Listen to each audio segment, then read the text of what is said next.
And we're back. Arsenal 2, Newcastle 1. I've got Nick, I've got Brandon, I've got Souls. We're gonna, get into everything. Before we do any of that, people, smash the like button, subscribe. How's the man them doing?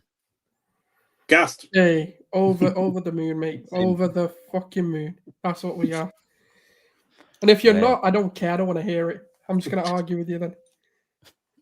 I can't imagine not any Arsenal fans happy. First and foremost, 3 points. The first thing I want to get into, because I'm sure all of you lot speak about it, but on YouTube, I'm probably the biggest moaner when it comes to referees.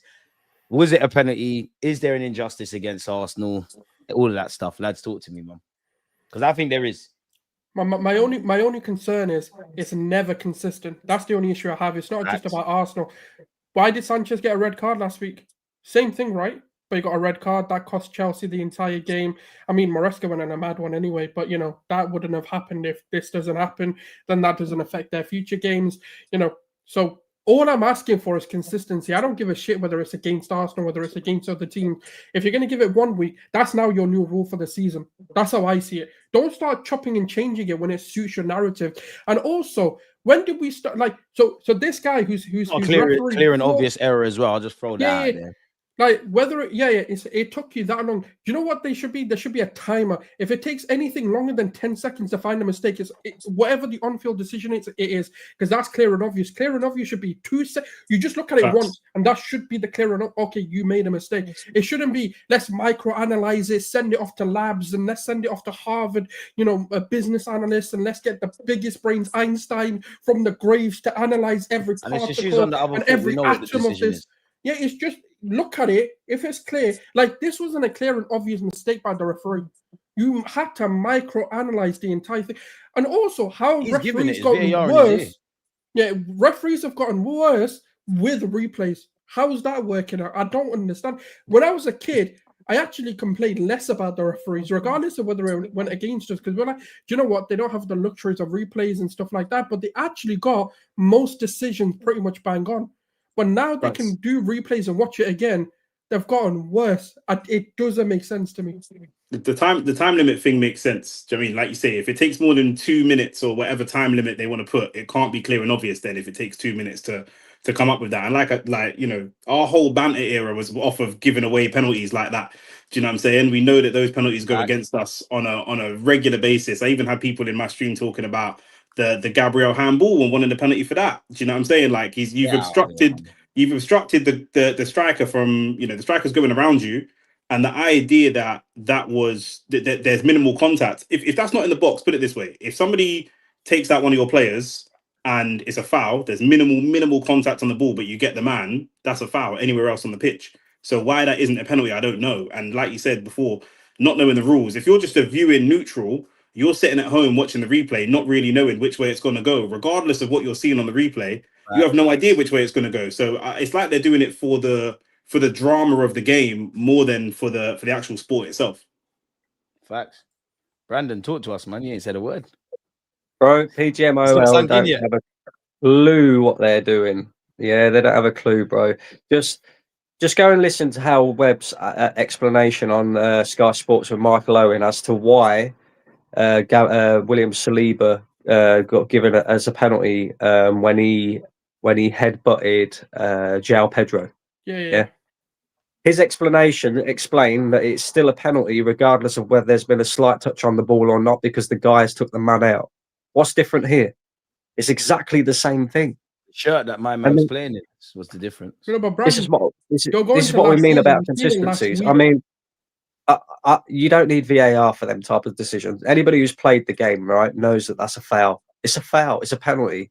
Yeah, we don't need VAR to be looking at things like that. And like you said, VAR is there to intervene if there's a clear and obvious error. Just tell me what's clear and obvious about that. The referee's giving a penalty. The shirt that Gyökeres wears is what's clear and obvious. Yeah.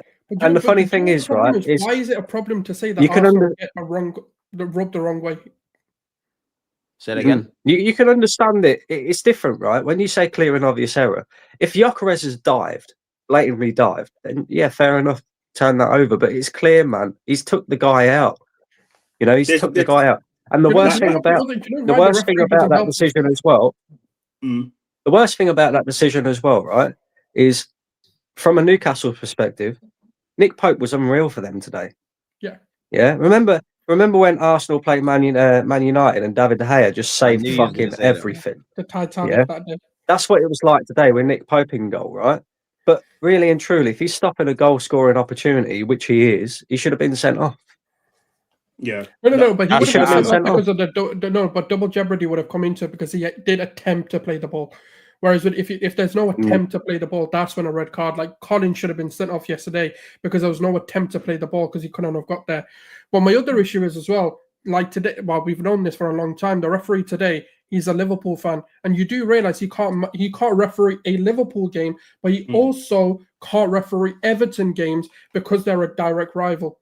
So now tell me how that's impartial and how that's right. And it's not even about managing us. It's just about how can you have someone with that sort of bias managing refereeing a Premier League game. You shouldn't be allowed. But like you said about the time limit thing for the VAR, I think there should also be like a set checklist. Do you know what I'm saying? Because like you said, they're looking for anything and it's all up in the air. Like if it's a potential handball, for example, we know they're checking the contact of the ball or something like that. It should be a checklist of what I'm checking. A, B, C, D, E. Those things weren't there. Ref on-field decision. Because if it's not A, B, C, D within a minute, then that's not a clear and obvious error. If we're going back phases of play and we're finding stuff from ages ago and in minute details that might not quite be the letter of the law, and then the ref watch is just going to side with the referee anyway, in whichever way it goes, it's pointless. It's completely a pointless exercise. Yeah. The other thing as well is I think we need to know what VAR is saying to the referee as well, because trust me, it should be like rugby where you hear what they're saying at the very least. Yeah, exactly. Because what they did today was they did allow the referee to make the decision by going over to the monitor. But every single time a referee goes over to the monitor, he ends up changing his decision anyway. So I want to know like, what. Yeah, exactly. I want to know what his thinking is behind it, because I don't know about you guys, but I see the replay on multiple occasions. And from some angles, it looks like Pope might have got a slight touch on the ball. On other angles, it doesn't look like it. So what's clear and obvious about it? I don't get it. From my perspective, Pope did get a touch on the ball. However, he hasn't engaged the touch, if that makes sense. Like Gyökeres has got the touch first, and as he's taking it around him, the ball happens to have come off the player. So if you come to 2 foot me in the middle of the park, but as I'm trying to dribble away from you, the ball brushes off your foot, you still come to 2 foot me. So that's what your intention was. Do you know what I'm saying? Like you didn't get the ball from intending to play the ball. The ball happened to make contact because I was getting around you, which is why it becomes a clear goal scoring opportunity. But them man always just bending the rules. And then look at Pope's body position as well. He's not gone in there to try and play the ball. He's gone in there to try and block the ball. Exactly. Do you know what I mean? No, but it's the mad inconsistencies. Like, so you can see that minute touch today, but yesterday they couldn't see a clear and obvious handball for Liverpool. And next week penalties will be given for less. Yeah. Like, and that's kind of where the problem is. For me, if the rule changes, you now stick with that rule, because you can't then just go keep on chopping and changing when you feel like it. And then when you add in all the controversies of the referee to begin with, same way that guy who got sacked for, making those Liverpool comments, that video that came on, and now obviously he's got other things going on. But it's like they sacked him over those sort of things. So why is it now that a Liverpool supporter is allowed? By the way, he's managed, 3 or 4 of our games this season.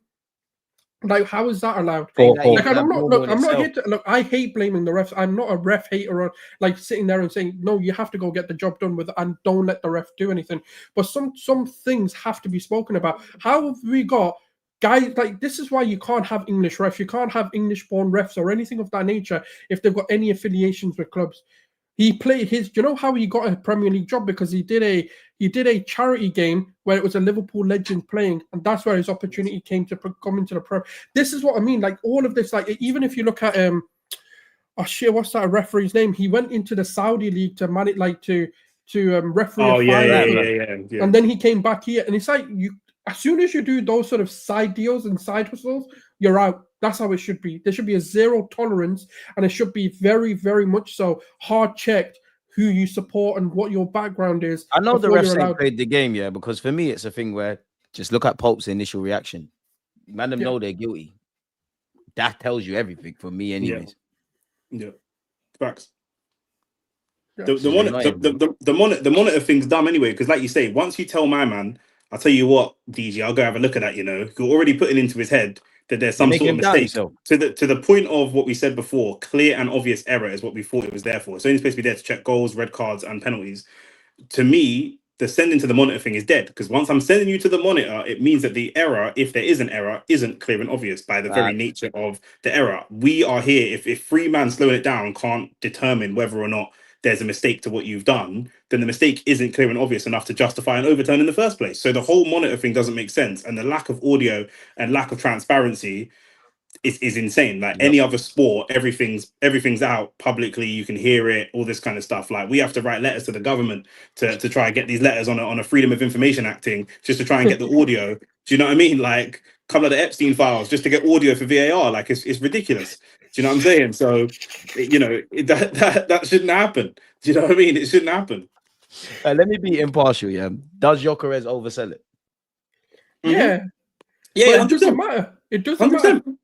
100% he oversells it. 100%. But here's the thing, Deluded. Havertz last season had a few moments where he stayed on his feet despite it actually being a foul, and we didn't get the penalty. So it's like it shouldn't matter. Like whether they simulate it, whether they don't, shouldn't matter. Penalty is a penalty. That's just how it should be.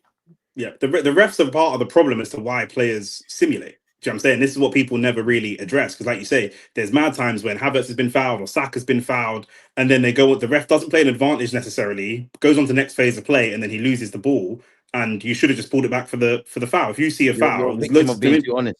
Yeah, you have to really that's why people scream, right? When we had the COVID year and people were getting fouled, they're screaming, like, because you have to verbally let the ref know there's been contact, or sometimes, do you know what I mean? If they're not screaming out loud, they're not getting the fouls. Do you know what I mean? Right. So that's what it is. It shouldn't have to happen, but that's where we're at. You're right. So like, what I have to ask you, I have to ask all of you. Like, obviously, we're talking about Gyökeres' penalty. Gabriel Magalhaes, is that a pen? Because I don't think it is, but I don't want to be accused of any Arsenal bias. So I'm asking 3 other men. It's natural. They've said before, again, with the rules, it's natural position. Like man can't slide in like that, like Pingu with his hands by his side. He's gonna have to slide with his hand up. That's natural position. And even if it was a penalty, then the Bruno G one's a penalty. Then we've just got 2 penalties then, because Bruno G turns his hand, and that's less of a natural position. He can get his hand out of the way more. Gabriel has to break his fall with one of his arms. So if we're giving one, we have to give both. But again, it's a lack of consistency. So, it is what it is. Facts. So none of you are in agreement. Not only that, we're all in agreement about Gyökeres and Gabriel. But go on, Brandon. Yeah, 100%. Not only that, even though it's a natural position anyway, so it shouldn't be given anyway. The ball quite clearly deflects off Gabriel, hits Murphy, and then hits his arm. Do you know what I mean? So it's like, it's not like he's deliberately put his hand in the air to stop the ball from going in the box. It's just a deflection. You can't be giving penalties for things like that. That's just ridiculous. Anybody who's played the game, like my man said, knows that when you're going in for a sliding tackle, that's a natural position for your arm to be in. Do with your arm? Even if you take that rule out of it, even if you go, okay, it's not natural position or anything, it's close proximity, because the ball now has changed direction within centimeters of that player. So now you've got 2 rules that you have to consider. So this is why I say they've overcomplicated everything, because no matter which way you look at it, if the argument is, okay, cool, he's in an unnatural position, even though when you're sliding, I don't know how much control you can really have, but then it comes to, firstly it hits, like Gabriel touches the ball initially, then it hits Murphy, then it comes onto the hand. So close proximity should take place. Or how does that rule work? So this is the problem. This is why we need communication, because if we understand why a previous decision similar to this has been given or hasn't been given, a lot of fans can come on here and go, do you know what? I get it. But the problem is, because we're never not even after the game, like even if someone came out like a day after the game and these referees sat on a panel, every single one that I don't hear fuck all. That's what makes the 3 points even sweeter. You lot do your talking thing. Like we just bust out with the 3 points. Yeah. Fucking cunts. That's what we need to do. This is what our mentality has to be. The referees are going to screw us. Let's just go win the game without them. Yeah, I've also long been an advocate of like little post-match interviews for the refs, because you know what? Yeah, if a referee makes a mistake and he says, from my position, this is what I saw. We didn't have a camera angle covering it. From my position, what I saw is this. I heard the contact. That's why do you know what I mean? Like if they say that and we're not there on the pitch, it's not going to soften the blow, because a decision going against you, it is what it is. But these men are so sneaky. They don't. If they make a mistake, they just try to cover it up rather than say, yeah, this is what I heard, this is why I gave the Protect decision, their etc., brethren. etc. Do you know Clearly. what I mean? There's protect their brethren. Like, it makes sense to say no. The rule is, I don't know. For example, last season we had that rule: if more than 3 people come over, then it's an immediate yellow card. But when do we see this rule used? Like, do you know what I mean? It's mad. Like, no one uses it. But then on a random occasion, if there's a player a ref doesn't like, or a player that's given a bit of lip and there's a bit of attitude, they can then use that rule, which they've never seen. It's like Martinelli's double yellow card. Yes, it's a rule, but I've never in my life seen this rule ever enforced in my life. Do you know what I mean? So that's what it is. I'll be a big fan of just post-match interviews from the refs, just to some level of accountability, because they can get away with murder sometimes. Not just exactly. consistently across the league. Go on, you lot. Go on. I couldn't believe it. I couldn't believe I see Joel Linton getting booked for kicking the ball away today. I thought that was only Arsenal players it happened to. Do you know what I mean? That should have been his second Why yellow. was he not booked in the first 5 minutes? Yeah, that should have been his second Kamara yellow. Got away with murder. Yeah. Gaslighting. I can't lie. The refs gaslight us. So it leads me to ask you lot. Yeah. Again, everybody on my channel knows how I feel about this. But I've got 3 other people, 3 different men with their own thoughts. They don't have to necessarily agree. Is there conspiracy against Arsenal? My thing is, I wouldn't go as far as a conspiracy. I can't believe it.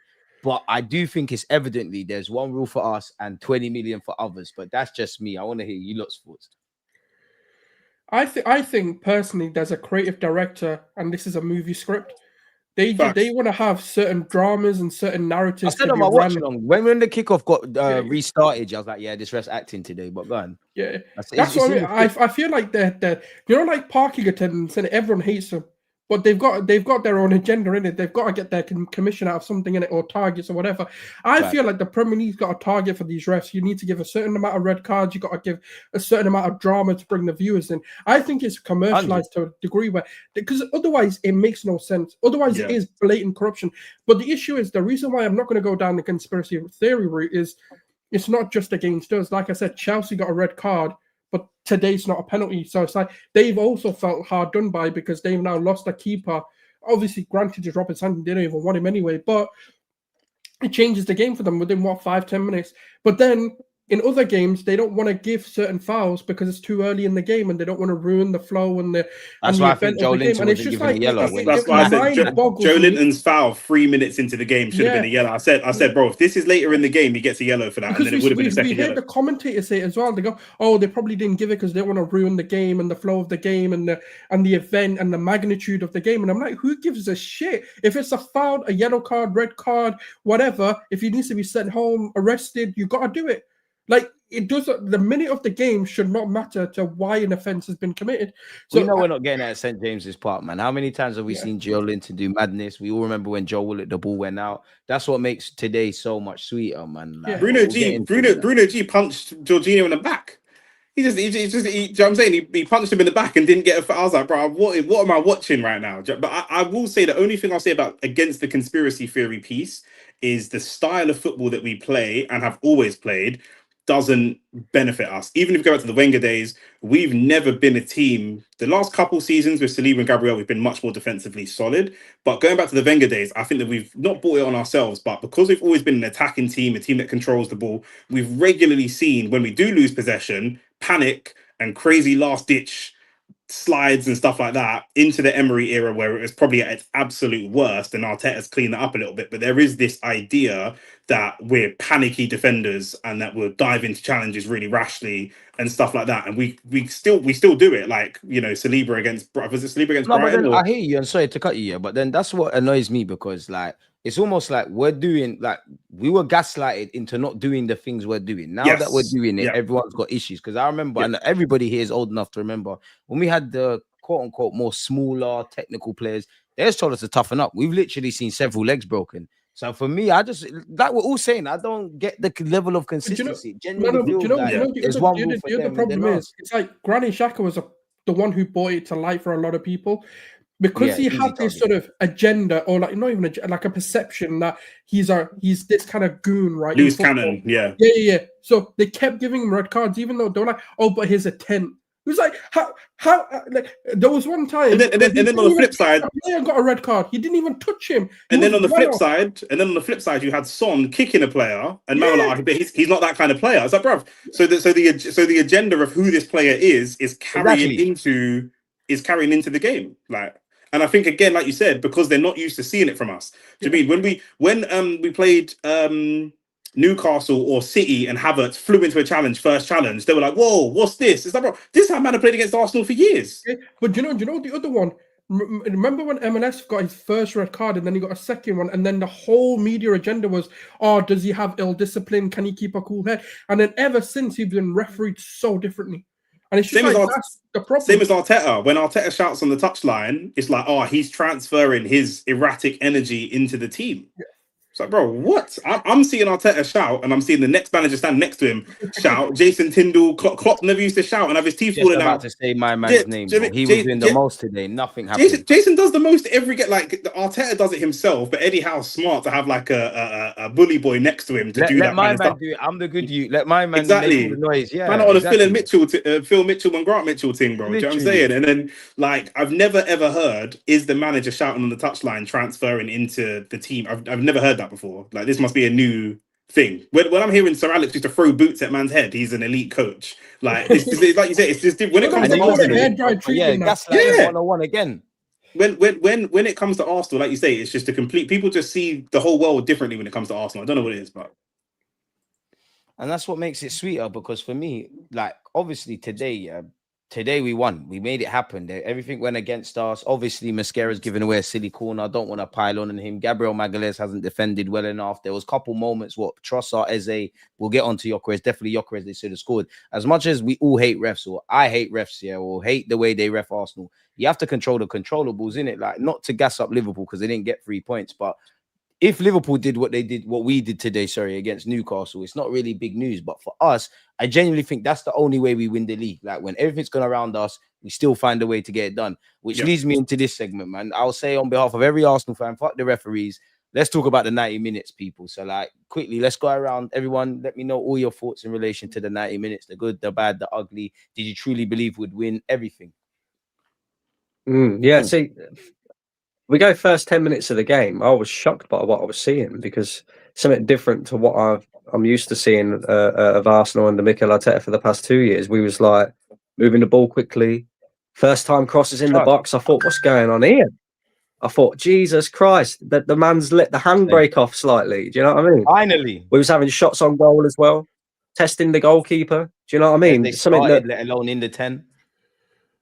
Well, this is it, and these are things that really frustrate like me because I look at Arsenal. I think we're a very good side, and we're definitely very good at retaining the ball. But what do we actually do with the ball? You know, a lot of people go, "Oh yeah, we had 86% possession today." Yeah, but we only had 2 shots on target, mate. Like, come on, we got to do a lot more with the ball. Do you know what I mean? Whereas as today, first 10 minutes, 20 minutes, I was seeing us test the goalkeeper. You know, Nick Pope was brilliant today. I think even before the penalty incident, if we're being completely honest, and this is like really harsh criticism, Trossard probably should have scored. Eze probably should have scored one of his chances as well. But then also you've got to sit there and say, you know, Nick Pope pulled off some great saves there. Very good shots. You know, that opening 20 minutes. In fact, the opening first half told me that we was more than good enough to go and win that game. Because I thought we was easily the best team in that first half, even though we went 1-0 down. I think Gabriel should have defended the goal a lot better. I don't know why he's throwing himself on the floor like that. I have no idea. And I think last few games, Gabriel, you moved a bit mad, but it's cool. Yeah, but going in at half time, I actually felt really like disappointed to be going in 1-0 down. I really didn't think we deserved to be losing that game. And I think when we came out in the second half, you could kind of see that it affected the players a little bit, that we was losing the game, even though we played so well, because we didn't really get going in the first 10 minutes of the second half. But afterwards, really, I thought we controlled the game really well. We should have done, yeah. We definitely should have done.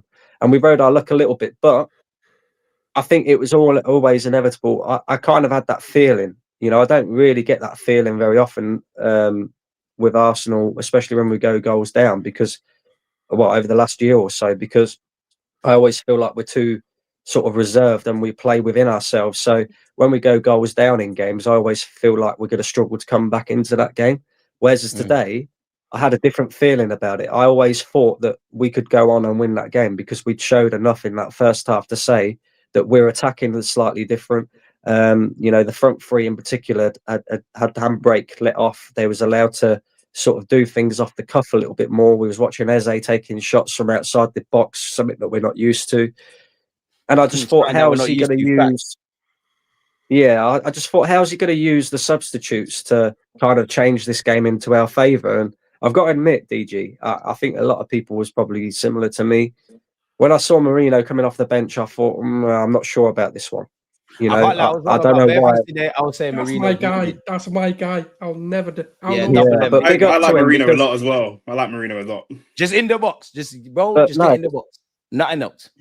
Yeah, exactly. But big up to him, because he brought him off the bench. And I'm sitting there thinking, it's probably the wrong substitution for me personally. I think you should be bringing on a Dalman or an Odegaard, somebody more attacking. But he scored the goal. He was in the right place. We've seen him do that for Arsenal in the number 9 role. So it was nice to see him getting close to Gyökeres as well, because I thought a lot of the game we was watching Gyökeres try and hold the ball up on his own, and nobody was really getting close to him. Whereas when Marino came on, there was definitely more, players playing closer to him. And then Odegaard comes off the bench, right? I have a massive criticism for Odegaard, because I don't think Odegaard is a number. I don't think Odegaard is a number 10. I genuinely don't think that, right? And when he came off the bench and he's coming on with Eze, I was thought, oh, this is going to be interesting to see where Odegaard plays. And I've said for a very long time that I think Odegaard needs to play in the 8 role, play slightly deeper. And when he came on, he was in that slightly deeper area. He wasn't trying to push up to the edge of the box. He was kind of conducting the midfield from a little bit further back from a deeper area. And I think it worked exceptionally well. I really do. Yeah. It allowed Declan Rice to go forward a little bit more. He got Rice and I think, as well. Really and truly, in home games this season, I think we need to test that out a little bit more. I think we need to be a bit more brave. Maybe play an Odegaard in the 8, a Declan Rice in the 6, and then play an Eze in the 10. Go a little bit more attacking, go a bit more braver, because we can afford to do so. And that ultimately, for me, won us the game. I know we won via a set piece, but I think throwing on them changes and just the constant pressure in that Newcastle half won us the game in the end, and I think we deserved it. I agree with what you're saying about Odegaard as an 8. The biggest weakness and criticism I've had of him is, and what he hasn't adjusted to, the way that Ozil did when he came. Remember, Ozil was very lightweight when he came, went in the gym, beefed up a little bit. See Havertz doing something similar. Odegaard, and the injuries he's had has only made this worse.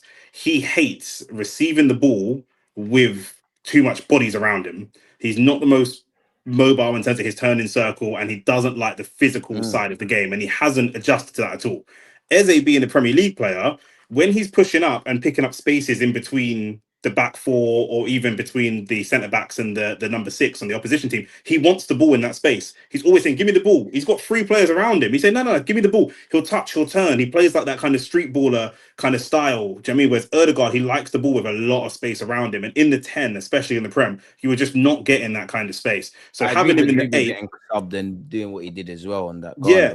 Having him in the 8 and just allowing him to have that space. The thing that Odegaard's the best at, the absolute best at, is passing. That is his key skill. He's probably the best passer in the team. So get him into the positions where he can do the passes. There was one, he played a little reverse pass, breaking the lines through to Lewis Skelly. Lewis Skelly couldn't quite get the ball across for Gyökeres. Do you know what I mean? So that is what he's the best at. And Eze, like you say, I think he's more of a 10 where he wants to run with the ball. Odegaard never wants to look at a man directly face to face and dribble the ball at him. He doesn't want to do that. He wants connections. He wants connections, which, some number 10s, you need to have a bit of that. Eze can pass, but he can also dribble. He's maybe a 7 out of 10 passer, 8 out of 10 dribbler, whereas Odegaard's like a 9 out of 10 passer, but maybe a 4 or 5 out of 10 dribbler. He's got good feet, but he doesn't really want to run at someone head on. So I agree, Odegaard in the 8, Eze in the 10, and having people that are just going to take shots first time, people that are going to chance their arm a little bit, because Odegaard does have a sight for goal, but he needs to have a really very clear precise picture. For Odegaard to unleash it, man. Yeah, 100%. He needs to have a really clear picture, whereas Eze is a bit more of a gambler. He's just going to hit it regardless, whether we get a corner, whether it deflects. He don't care. He'll just have a shot. So that's really the difference between them. Facts. Anyone got anything else to add on that as well? No, I think. Was anyone surprised to see Trossard start? Because I was.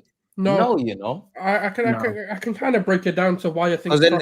Sorry to cut you, Souls, but like for me, it's a thing where I've said this to you before, Brandon, and actually, Souls, in that big up Berta for what he did in the summer. Big up our summer, because I think Arteta's got no excuses in it. You've been given everything. But if there was one criticism I'd have beyond outgoings, I think there was scope to get a left winger, like an out and out left winger. There's a bunch of men that can play there, but I don't know whose role that kind of is. So I was kind of looking at it is that it's kind of give or take with Trossard and Martinelli. Right now, Martinelli's thing is off the bench, tired legs, you're doing your thing. Trossard, there's a lot of cons to his game, but he's more likely across 90 minutes to, if I'm honest, piss Arteta off a lot less. The one that shocked me is actually to see Eze start and not Merino, because I thought Arteta, especially because he doubled down on everything midweek, I thought, Merino's going to start.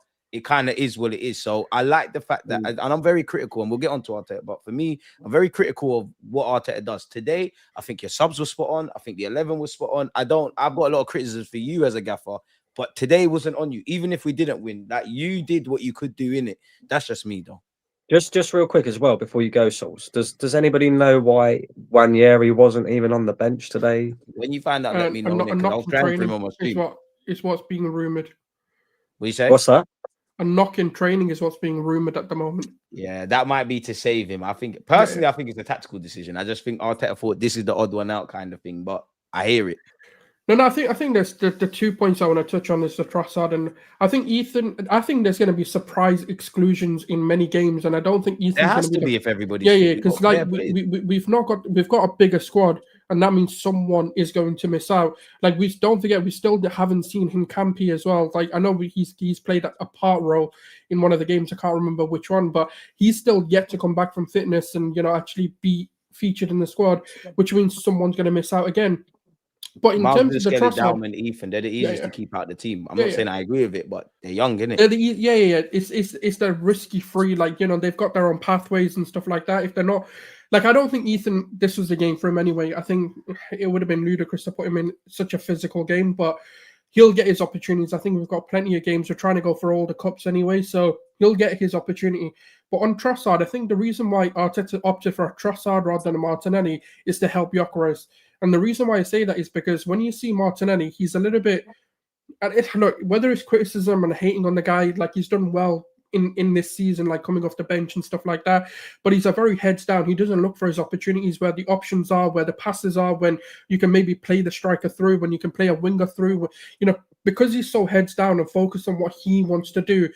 He's too telepathic with what he wants to do. He doesn't have this sort of awareness of, actually, Gyökeres is making a good run, let me play it. I know Trossard hasn't exactly done that, but if you're looking at chances and probabilities, Trossard is higher likely to pick a like a Gyökeres, or even a Saka run, or a Rice run, or an Eze run, whoever that is. He can cross the ball. He can actually cross the ball, right? Martinelli can't cross the ball. Yeah, he's crossing better.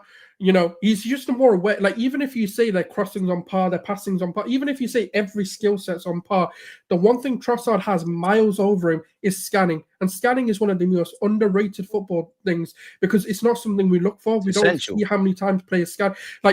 One of the biggest things is, because I grew up watching Barcelona, Xavi used to scan at least 7-8 times before receiving the ball. And that's why he was so aware of what was going on. Every movement, he knew what was going on before he received the ball. And even though Trossard's not at that level, but he sees those runs and he tries to make it happen. Even in the opportunity, for example, that you hit the post, Martinelli wouldn't have made that run. He wouldn't have made that opportunity for himself. He would have tried to go wider, and Rice would have had to force it wide, and that would have been a crossing opportunity rather than a shot opportunity.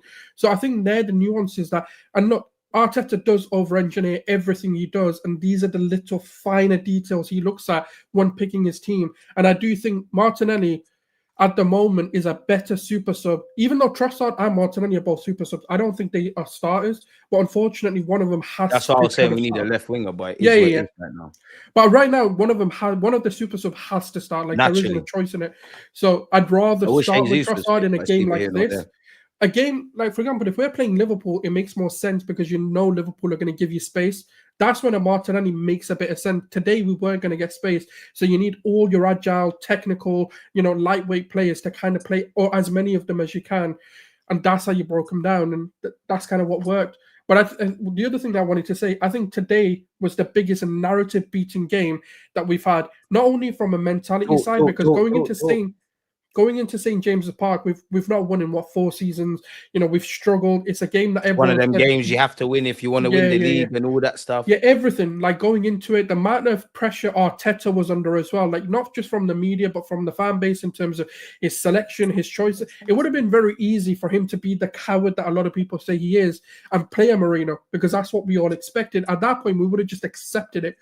But he said, nah, not for this game. He actually went down the route that I hoped he went down, which is what Barcelona kind of showed. Go to St. James's Park and play your ballers. Yeah, play your ballers, pass around their press, let them get aggressive, but just pass around it. And that's what we did today. And I'm actually going to praise Gyökeres today. I thought Gyökeres today was phenomenal. Like, he was actually one of his best games in an Arsenal shirt. I know he had moments where he didn't do. But let's talk Gyökeres. You man speak. Let's speak. I thought Gyökeres was very good. Okay, maybe phenomenal's a bit, but very good today. I actually thought it was one of his more impressive games. Maybe the coming of Gyökeres in some degrees, because not only was he pressing the ball well, he had moments where he did do shit. Like, I won't sit here and say like it was perfect performance, but I actually thought, like, if I'm looking at his performance and what I wanted from him, I'm like, yeah, no, 100%. His first touch is absolutely trash. His first touch is tragic. I think where he does look decent, and what he did okay today was sometimes pinning the centre back, which, you know, we saw against Deluded. He didn't get very much joy against Deluded at all, and he's a bit touch and go. What I've always said is that I don't want to see him sulk. It's going to be tough. We're not playing our best football. We're not creating tons of chances, but be involved. Yeah, and what he did well, where I think you're going with phenomenal, is that he's dropping back, he's getting involved in tackles, he's getting stuck into the game. Do you know what I'm saying? Like, a lot of strikers can just sulk and say, "Oh, I'm not getting the ball." He's just defending him back there as well. 100%. So it's you know, he did get stuck in today. But what I still need a couple, and probably not even one level. I still need 2 levels up from him. The cross that come to him, you just got to lick that.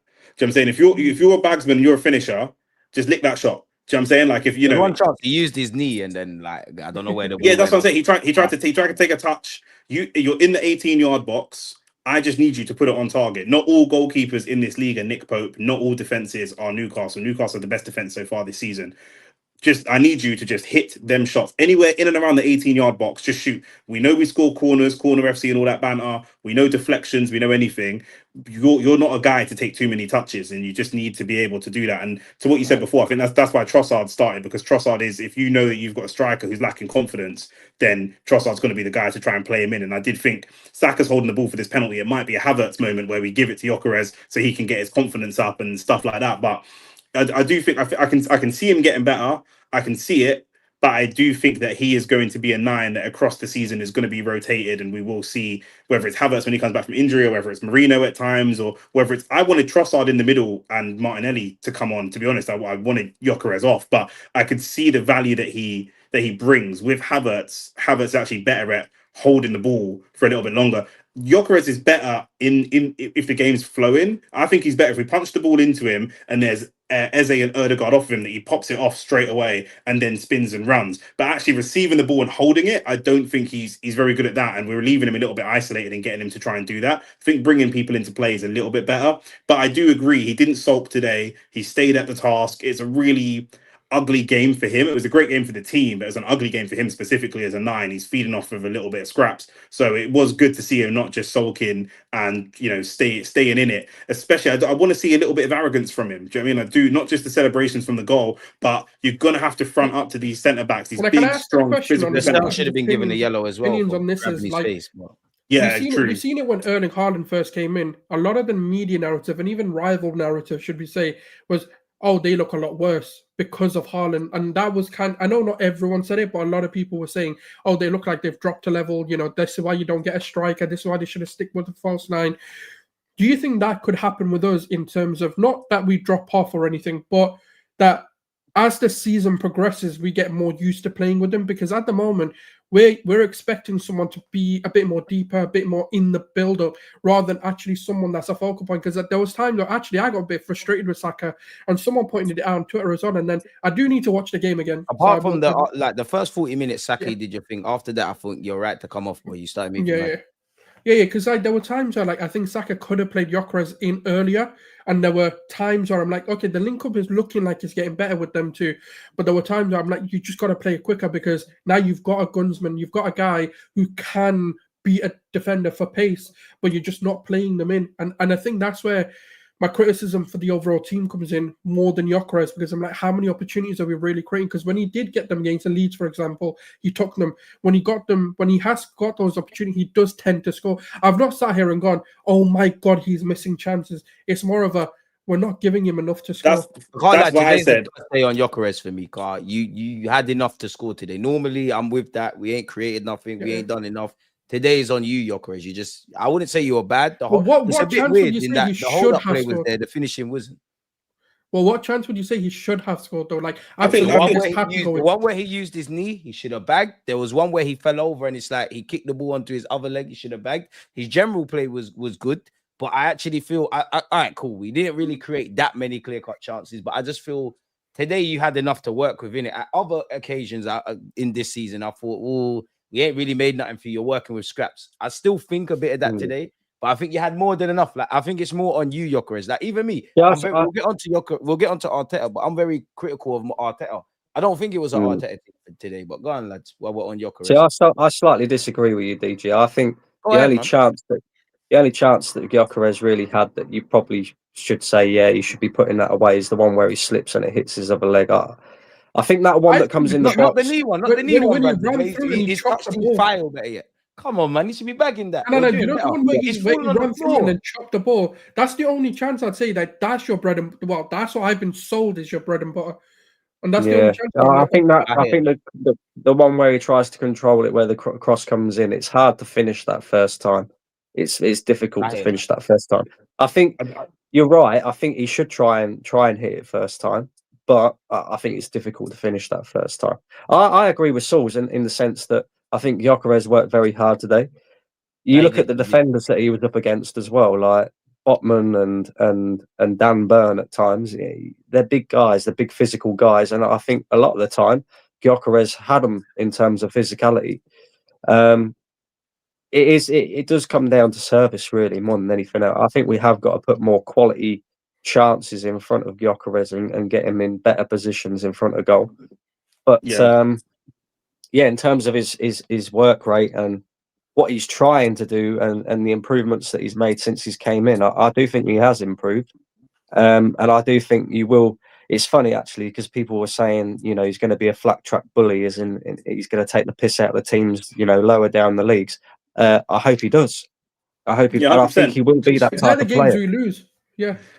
100%. The thing I said when he came in, listen, 15, 20 goals, all comps first season. That's all I want.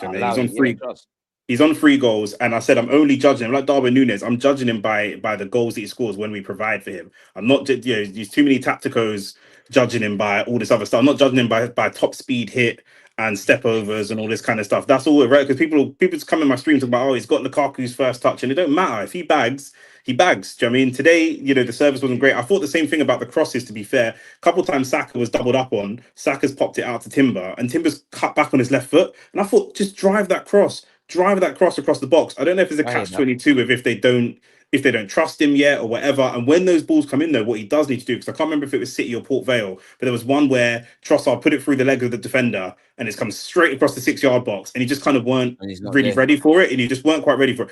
But one of the things I do want to see from him is when we get those crosses in the box, you have to get really bloody physical with the centre-back, and I want to see you battle. Do you know what I mean? Because there's a lot of times for a big, strong guy, you've either got to show me that you're fast or you've got to show me that you're strong. Ideally, you're showing me both. But if you're not going to be fast and out, because there was one race he was in with Sven Botman and he did not breeze past him. I thought you got to be clear in that space. You didn't create that space. But if you're not going to, when the opposition team is camped in their 6-yard box, we put a ball across 6-yard box, you have to move the centre back out of the way, pick up a yellow card if you have to, move him out of the way and get to that ball first. I mean, you'll get some easy tap-ins in this team, but you will have to battle with some centre backs in order to get that. When we play the Brightons and the West Hams and all these types of teams, the centre backs will be fighting you for the ball. So I do think he did okay, and I do agree he's getting a little bit better. But like you say, we do have to get that service in. I think using the fullbacks to whip those balls in sometimes. And you know what? Some of them he's going to sky. Some of them are going to just go all over the place, but at the end of the day, some of them are gonna fly in. So just whip those balls into him, especially from the fullbacks, Calafiori and Timber especially, because they're not Calafiori and Timber are not goal threats. Saka may be looking for a cross back post. He might be trying to cut in to score. Timber ain't scoring no goals. So just drive that ball in and help him out and do a favour. Do you know what I mean? Madueke is obviously really, really good at beating his man, but his final ball this might be a right shout. I think Benjamin White is the perfect fullback for Gyökeres. I hear you. I don't know. He does the overlapping and crossing. It's just the overlapping and crossing. It's just the basics. He's not. Listen, Ben White. People say he's not great. Maybe he's got no outstanding particular. He's not amazing. But in terms of just for Gyökeres specifically, he overlaps regularly. Timber likes to invert a little bit more. Likes to play a little bit more football. Different, create triangles of space, all that kind of thing. Ben White's not on that. Touch the ball to Saka. Go on his bike. Whip the cross. Done. Standard English football. Like Kai Havertz has had, I know the heading opportunities and Gyökeres' game isn't heading, but the amount of those opportunities that White has created for the striker, Moreno, whoever, I just feel like if they're the opportunity, they're the kind of things that Gyökeres have been brought into, finish. And if he's getting those opportunities and not finishing, that's kind of where, like you said, it's not Timber's game to just whip him in. It's not Calafiori's game at Arsenal anyway to just whip him in. So when you have someone like Ben White who naturally just wants to overlap and just his first thought is cross the ball, rather than making this passing triangle. And real, it's too basic compared to Timber. It's too basic. I'll be so real. Big up White. You got a role here. But when we're at home, but do you know what it is, DG? When we're at home and we're playing a team, we know that we're going to dominate the ball and stuff like that. That's where we're going to need it. That is actually where we're going to. Man are going to come to our ground and just drop Timber. By the way, I'm not. That's not. I'm just saying, if we're going to look for a profile, Ben White's arguably the better option. Or Timber has to start doing it. One of the two. Do you know what I mean? Because I said, I don't think there's anything White can do that's better than Timber. I'll be real. Big up yourself, Ben White. No, he definitely crosses. He definitely crosses better than Timber. He definitely crossed the ball. Well, Timber can do that. He's too wavy for that. I can't lie. No, DG. What we're saying, no, you can say a player's attribute is better. Like we said, Trossard's got things over Martinelli. Martinelli's got things over Trossard. Doesn't mean you hate one or the other, or you want one drop or the other. All I'm saying is Ben White's game there is better than, for example, Kai Havertz is a better build-up striker. That now doesn't mean drop Gyökeres. That just means I'm attributing if you want to play a certain way, you may need to use Ben White in certain phases of the game, and that's all it comes down to. Not drop Timber, because Timber overall is a much better player. We know 100%. That, and no one's arguing that. 100%. I hear that. Do you not think Arteta deserves flowers for today? I know it's one game and all of that, but I just feel personally, when Arteta gets it wrong, I feel Eze should have started against City and all of those things. I'm very vocal. Today, I can't look to the gaffer. I think you started everyone who I wanted to see start. I think you made the changes, quote unquote, where I needed to.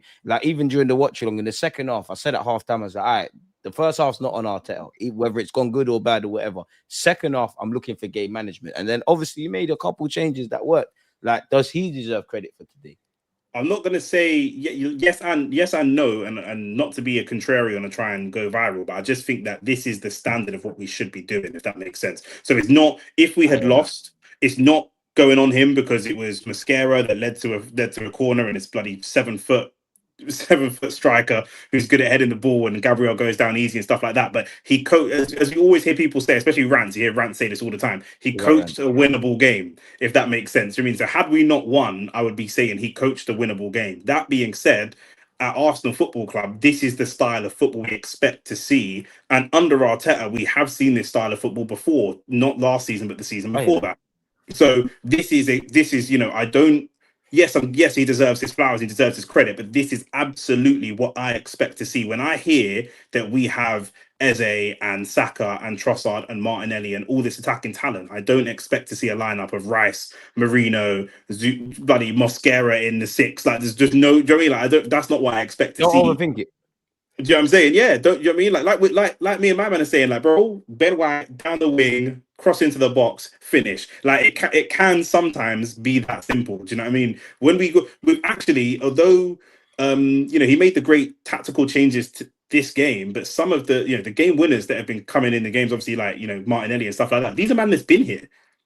He's a man that's been here. This isn't a new signing. This is a brother that's been here the whole time. So we've signed new players to get to 80 minutes at 0-0 and then bring on the original player to come and back the same things we were doing anyway. To do the same things we were doing before. When we're successful, when we're playing the football of 2023, 24. Do you know what I'm saying? So that's why, like, yes, he deserves his flowers for today, but this is absolutely the standard that I expect. Had we played, I don't want to be negative because I'm very happy. Had we played like this against Liverpool, had we played like this against Man City, who knows where we would be? Heavy on Liverpool. Do you know what I mean? So I think it's a hard one to answer. Not in because for me, I don't really like doing the whole like overpraising a manager for an isolated game. Like today, yes, he deserves his credit because he got everything right. You know, usually like we criticize Arteta for not bringing players off early enough, and Mosquera made the mistake. And he wasn't bothered by his confidence. If I had to criticize him, it'd be actually taking off Saliba. taking off Mosquera for Saliba. Actually, no. That's where I actually praise him. And the reason why I'm going to say this, I know it's going to be very controversial, but you've got to sometimes let your player know you fucked up. And that's kind of what happened here. And I'm not saying that. Maybe in his head, that's not the reason. That's not, why he intended to sub him up. But that's how I see it. And sometimes, what? Like, we've asked for this a lot of times. Our player just doesn't look as comfortable in a game. Just bring them off. Like, we were screaming at our tellies, bring that player off, bring that player off. Did he look uncomfortable? Or did he just make a mistake? No, he made a mistake, but we don't know what I hear it. Yeah, that's why I agree with you. But then we kind of question it. But let's say, for example, he keeps Mosquera on and that affected his confidence. That's why I said I hear it. Right? So that's where I'm going to praise him as well, because we've not seen, this season is probably the first time where I've seen consistent 45-minute substitutions. Whether people want to say it's down to him making a starting lineup mistake. Yeah. So he's learning, and that's kind of what I want to credit to him, because it would have been very easy for him to cower away and go, do you know what? This is the perfect game for Zubimendi, Marino, and Rice to play. Even though I got it wrong, this is actually tactically right. And we probably, a lot of people leading up to the game actually said the same thing. They go, it actually makes a little bit of sense, and we can understand why he'll do it in the game like this. That Eze in the 10 today. Yeah. But he said, no, screw it. I'm gonna play my team, and I'm gonna play Eze in the 10. And he actually played him in 10. He played a double pivot and allowed him to go more central. Yes, at times he looked like he was biased towards a side, but that was his movement and what Eze thought would needed for the game. And then on top of that, he was like, okay, this is going 0-0 for far too long. Even though we're creating opportunities, he's like, this team needs a bit more. Then he brought the likes of Marino on, the Odegaards on, the Martinellis on. He threw the kitchen sink at it to make sure we get the win, because he has been questioned, and I've actually disagreed, that he's setting up not to lose. But you can tell by his substitution, even in the Liverpool game, even in the City game, he's not there to draw the game. He's not there to just get a point and let's go out of it. No. He's there to get 3 points in every single game, and that's the intent we want to see. We want to see that players can be dropped. Now, where I want to say, I'll give him huge props. Don't get fooled. And what I mean by that is, just because Martinelli is now playing better as a super sub, don't reward it. Don't reward him at the start. Keep it as it is. Sometimes you have to keep the flow going. Don't just start rewarding players because they come off the bench and play better. Don't reward Marino because he scored today. Don't reward Martinelli because he had a good off-the-bench appearance. Realize that you've got game changers and you've got starters. So being devil's advocate, should he reward it with a start then? Because Odegaard's is number one. Being a devil's advocate then, because Eze had a good game in that 10 where Odegaard's is No, but Eze started. Eze Look, I guess it is a tough one, but where I kind of want to push back on it is, I think with Eze and Odegaard, it's a game state situation, and I think it depends on the opposition you're playing. Odegaard can actually be a better 10 in certain games than Eze can. But in certain games, you do that's where I can understand finding the balance and getting the tactics right. Of for example, Liverpool, Martinelli makes sense when you got an open game and the opposition may give you space. For example, if we come across Barcelona this season in Champions League, Trossard doesn't make sense for that game. Martinelli does because of how high line Barcelona play. You want to try and pin them back and push them back. That's where I can understand it if it's for a tactical reason. But don't just change it because you want to now reward players. Eze started, keep him as a starter until Odegaard impresses enough or does something that's absolutely blows you out the water. But that's where he's also fallen into a trap of loyalty to a Martinelli, to a Trossard, or to certain players, even Havertz coming off the bench. My more concern is don't go back to the midfield three that hasn't worked just because Marino. I think that's gone. I think that's gone. He took off his star boy today at 50 minutes or whatever it was. That's gone. Yeah. If Saka can get subbed anybody can, and it was the right decision as well. But if Saka can get subbed, anybody can get subbed. I think the Mosquera sub was good because at halftime I was saying, listen, we can come back into this game. We've been the better side. We should be the more confident side. They've got the goal, etc., etc. However, if we go into this first 10, 15 minutes and we concede and it's 2-0, we ain't coming back. We're not coming back. It's dark. Do you know what I'm saying? So it makes sense that his thought process was, we do not let this go 2-0. 2-0 with the ref on their side at their ground with these men that's just going to foul you all game is not happening. I'm looking at the run of fixtures. We've got Olympiacos next. We've got West Ham after that. Mosquera will feature. Do you know what I mean? Their games on Mosquera will feature at some point to get his confidence back. He's not dropped for 3 weeks and he's never going to play again. He'll be straight back in the team in some capacity, coming off the bench or something like that to let him know that you're still in this team. But we absolutely, this is a place that Saliba's been before, a place Saliba's played plenty of times. We absolutely cannot go 2-0 down because we ain't bagging 3 against these, man. Do you know what I'm saying? Sorry to cut you as well. Go on, but like, on top of whatever you're going to say, yeah, just answer at the end. Like, should Mosquera's confidence should drop just because you said that? But go on. I don't think so. I don't think so. Do you know what I'm saying? Like, at the end of the day, he's a centre back. Do you know what I'm saying? Should Gyökeres' confidence drop if he has a shot? Gyökeres took a shot on the last game. I think Man City went down the right hand side, took a shot, and it come off the post. I don't think so. Do you know what I mean? Or if he messes up with the shot or whatever, I don't think that should affect his confidence. As a pro, you go again. You go again. Do you know what I mean? Like, that's, you know, this is the centre back's version of, I don't know, missing a penalty or something. You know, if Gyökeres misses a penalty, what are you going to do? You just got to go again. So, you know, it happens. But like I say, if we go Olympiacos and we're able to get a good Olympiacos at home, where we should be playing some good free-flowing football, get a decent lead, whether Mosquera starts or comes off the bench, he should get himself a good 30 minutes at least in that game and immediately start to get his confidence back. Facts. What do you lot make of the midfield, innit? Because obviously we started with Eze, Rice, and Zubimendi. Zubimendi came off for Rice. What do you lot make of either Zubimendi or Rice as the lone 6, and then Odegaard and Eze either or in fact both either side is what I should say. Again, it's going to depend on the teams. If we're playing, there may be times when it might even be Rice and Marino when we're playing games where we feel like we're going to have to defend a lot. But in games where we feel like we're going to dominate the ball and we're going to create a lot of opportunities, they've got to play together. Do you know what I'm saying? Like, they do two very, very different things. They're two very different players. For me, with Zubimendi, he's clearly good. I can see what he's good at, but he's not doing it enough for me. I want to see Zubimendi with line-breaking passes. He's not a great defensive player. Rice is the best defensive midfielder that we have.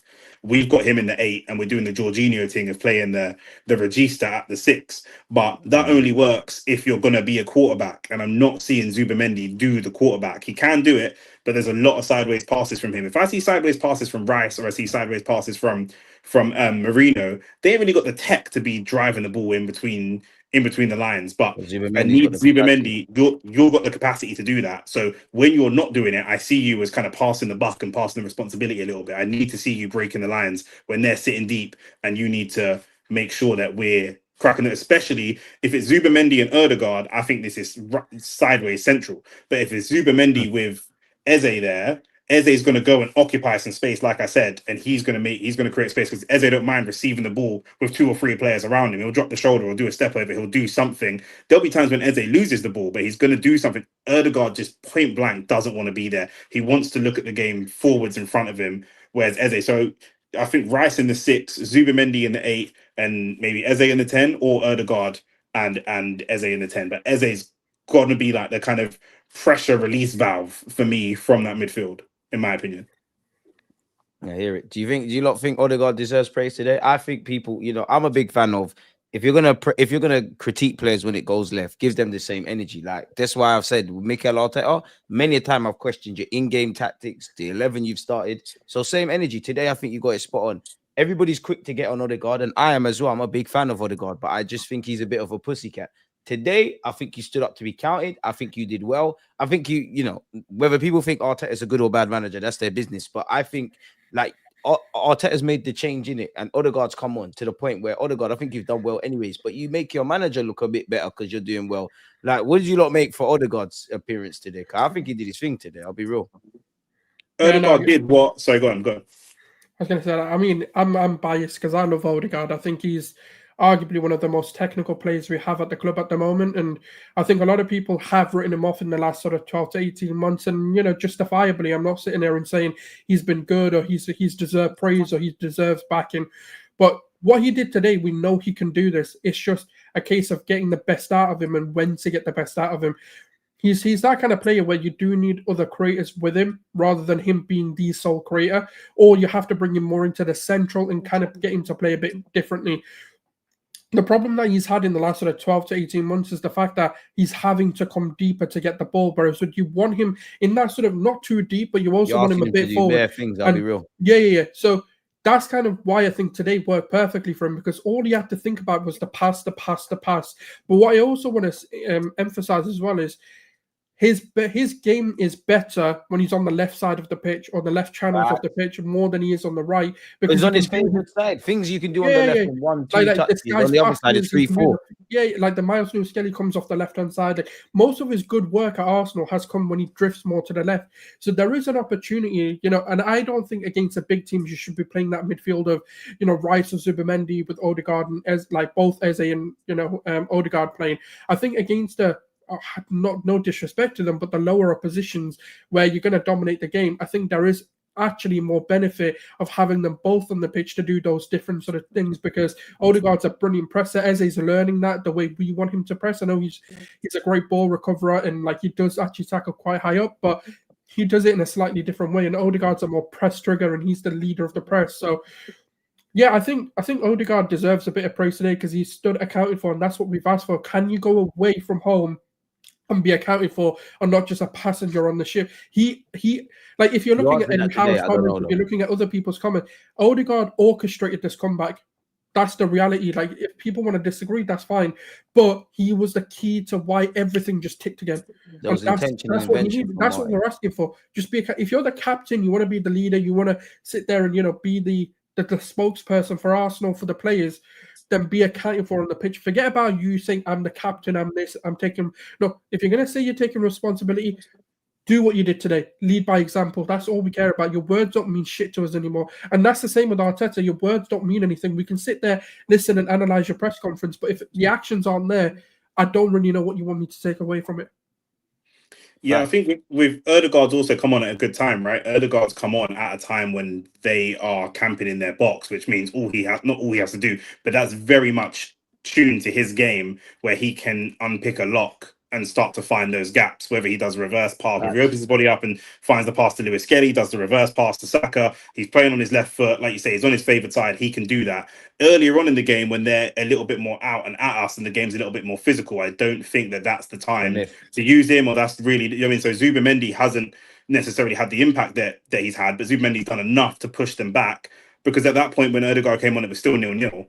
And then now they're camped into their box, and now Odegaard can come on and start to kind of do the quarterback thing. So I think they're very different. Like I say, Zubimendi plays like a Jorginho, where even though he's a creative player, he's sitting at the base of the defense with Rice in the 8.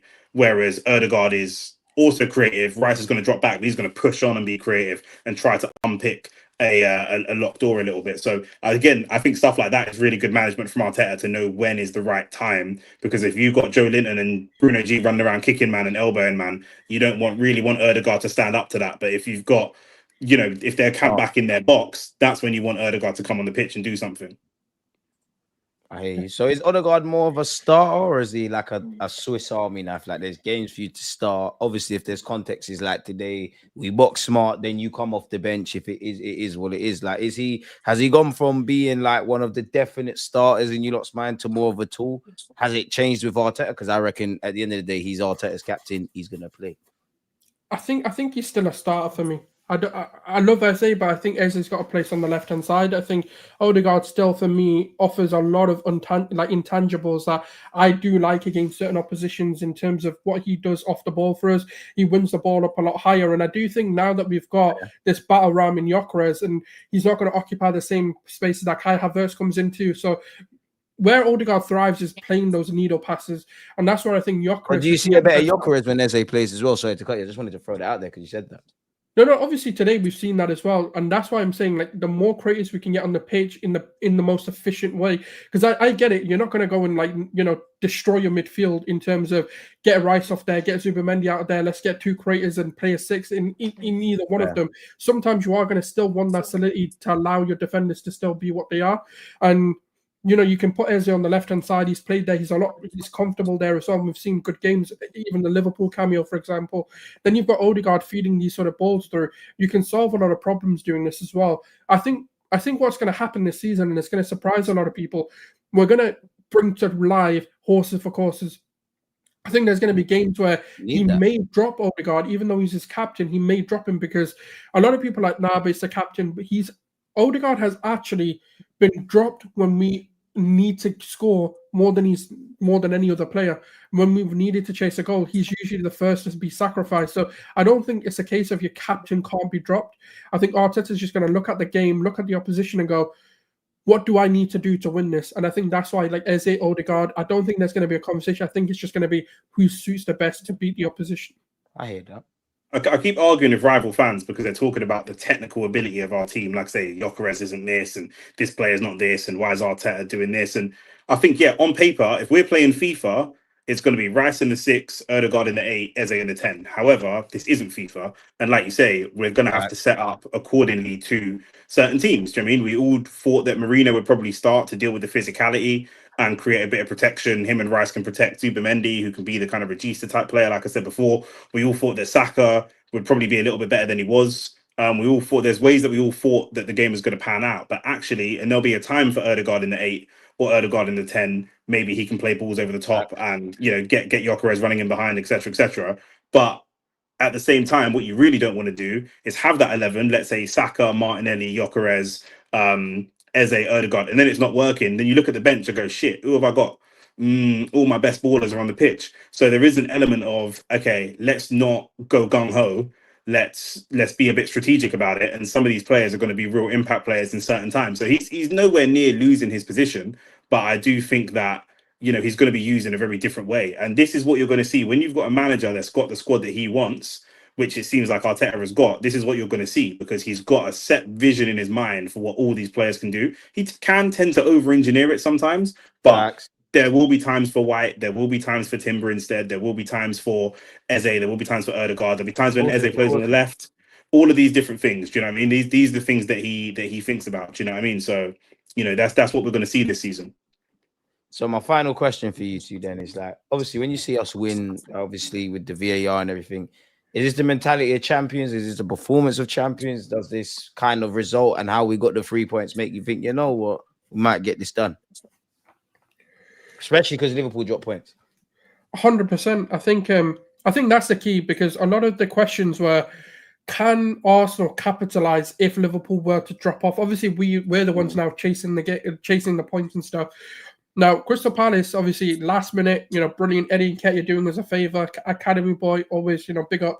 And the pressure was on us. The pressure was on us regardless, but obviously that amplified the pressure of all eyes are on Arsenal. Can they capitalise and reduce that back to a 2-point? Obviously, what they do against Chelsea, we'll see, because Chelsea's squad has been decimated as well.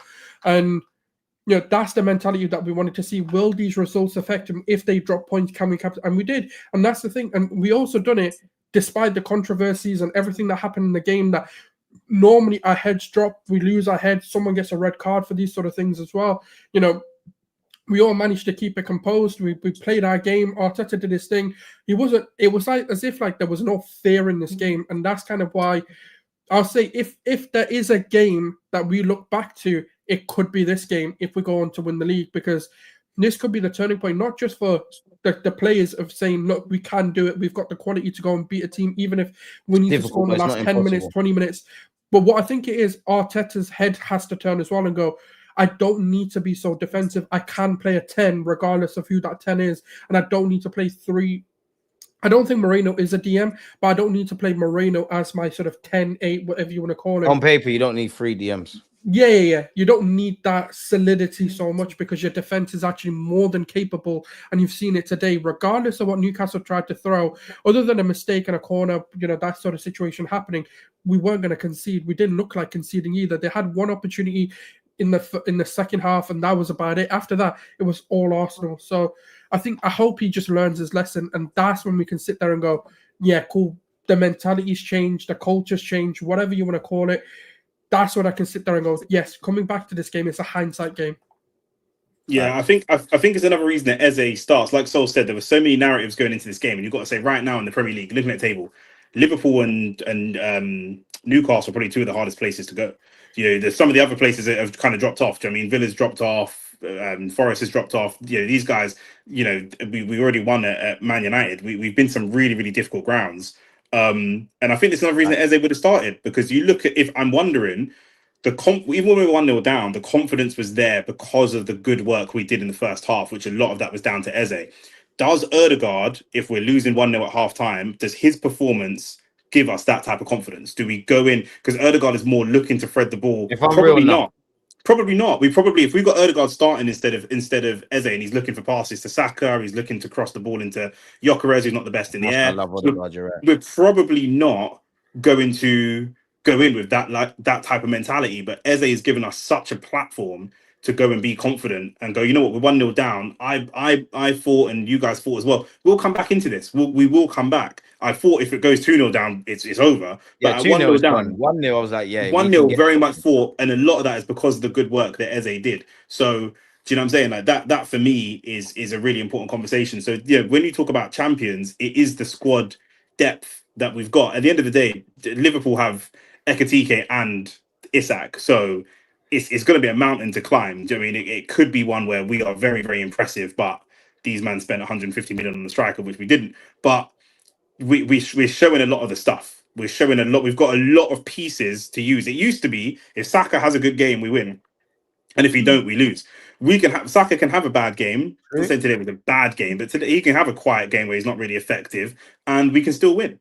Do you know what I mean? We can have players injured. He came off and we won. Yeah. Yeah, he came off and we won. Do you know what I mean? So we still got players to come back. Now, the players we've got to come back will probably be back way later in the season. But we still got, like you mentioned, DG, we still got Jesus to come back. We still got Havertz to come back. You look at the way that Arteta is using Trossard, Martinelli, sometimes Eze. You look at the way on the right-hand side he's using Saka, sometimes Wanyeri. You look at the way he's using the midfield. You can only imagine what this would be like with a fit Jesus and a fit Havertz as well.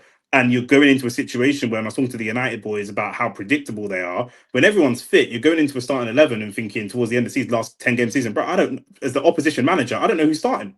I don't know. How do I set up? How do I set up against this? Do you know what I mean? We're going to look to contain Martinelli's pace, and then suddenly Trossard's there and he's dropping in and crossing to the back post, and who knows? Do you know what I mean? There's so many moving pieces. Even in game, they're double thinking themselves. They're like, shit, when they're going to get Havertz on, or when they're going to get Gyökeres on, or when they're going to get this guy on. Yeah, 100%, 100%.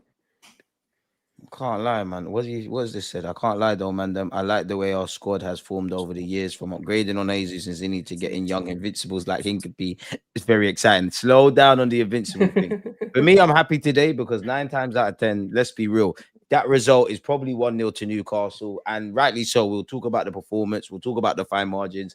Arsenal found the way. I know every game's not going to go like that, but I personally think those getting the job done, that's how we win the league. That is something Liverpool do every week. And I wouldn't say it shocked me that we did it, but it does kind of shock me. Like, we're not too used to that.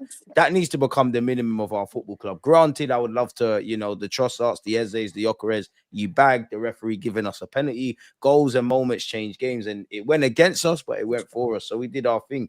All we can do is focus on West Ham, I believe, on Saturday, Sunday, and then Olympiacos. Before I let you two get out of here, and appreciative to you lot, yeah, just I'm aware it's a Sunday. Where can people find you lot, you two? Go on, Souls. So Gooner Souls on like Twitter or X, whatever it's called, and mainly like on Igal's channel. You can find me on Judge Mo's channel. They're like the two other, and obviously on here, so subscribe to DG as well. Yeah, facts. I got my channel, Only Facts Sports. We cover football, boxing. We're going to be live for all the boxing, even the boxing in America. Huh? You do the whole shebang over there still. We do the whole shebang. We got little merch, little mugs and that, blood. Only Facts Sports and that. But yeah, man, my boy Shane is supposed to be doing the Man United games, but where they're trash, he can't even face it. He can't even face the smoke. Tell him stop running from the grain. No matter how trash Arsenal have been, I've never seen Arsenal fans disavow the club. I know double figures of Man United fans that have disavowed the club. Stop supporting the club, point blank period. Man, they turn up to football wearing Roma shirts and then kind of thing. Do you know what I'm saying? So yeah, Only Facts Sports on YouTube. Do you know what I mean? You can find me there. That made me laugh still. That made me laugh. Man, United fans have always been shameless, so that doesn't surprise me. That's not 100%. isolated to him. Them lot are just shameless, especially the ones that live in London. Big up Nick, big up Sauls, and also people, big up myself, but big up the chat, man. Again, we won. Let us know your thoughts. Like, subscribe, follow the man them. And yeah, man, let me let these lot cool off with their Sunday. Let me let you lot cool off because emotions are still high. Man, them, appreciate you lot for offering your thoughts. And we're back again when we're back again, man. And on that note, we're out, man. Man, them, one love. Peace.